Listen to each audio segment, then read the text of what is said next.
ഞങ്ങൾക്ക് ഓർമ്മയുള്ള കാലം തൊട്ട് എന്ത് വേണമെന്നുണ്ടെങ്കിലും അപ്പനെ കൊണ്ട് പറ്റുന്നതാണെന്നുണ്ടെങ്കിൽ ഞങ്ങൾക്ക് അത് ചെയ്തു തരുമായിരുന്നു. ദൈവം അനുഗ്രഹിച്ച് അതുകൊണ്ട് ഇങ്ങനെ കരഞ്ഞു വാശി പിടിച്ച് ബഹളം വെക്കേണ്ട അവസ്ഥയൊന്നും ഉണ്ടായിട്ടില്ല. ഇത് അപ്പാടെ ബർത്ത്ഡേക്ക് എടുത്തൊരു കുട്ടി വീഡിയോ ആണ്. എന്തൊക്കെ പറഞ്ഞാലും ആരൊക്കെ കൂടെ ഉണ്ടെന്ന് പറഞ്ഞാലും ഒരു പ്രശ്നം വന്നാൽ എനിക്ക് എൻ്റെ അപ്പം മാത്രമേ ഉണ്ടായിട്ടുള്ളൂ.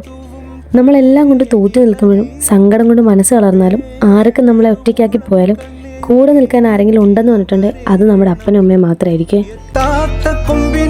കിളിനാദം കേട്ടു പാടേണം, മോഹങ്ങളെല്ലാം കൊതി തീരും മുൻപ് നേടേണം, ഇനി കണ്ണീരൊന്നും. ഇപ്പോഴും ഞാൻ ഹോസ്റ്റലിൽ നിന്ന് ഇടയ്ക്ക് വിളിച്ചിട്ട് കരയാറുണ്ട്. പഠിക്കാൻ പറ്റുന്നില്ല, ടെൻഷനാണ്, വീട്ടിലോട്ട് വരാൻ തോന്നുന്നൊക്കെ പറഞ്ഞ്.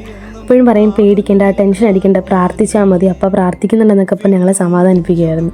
ഞാൻ ഒരുപാട് കരഞ്ഞ് തകർന്ന അവസ്ഥയിലും എന്നെ ചിരിക്കാനും സ്വപ്നം കാണാനും കഷ്ടപ്പെടാനും എന്ത് വന്നാലും തളരാതെ മുന്നോട്ട് പോകാനും എന്നെ പഠിപ്പിച്ചത് എൻ്റെ അപ്പയാണ്. അപ്പോൾ ഇന്ന് അപ്പാട് ബർത്ത്ഡേ ആയിട്ട് ചുമ്മാ ഒന്ന് പുറത്തൊരു വീഡിയോ ആണേ.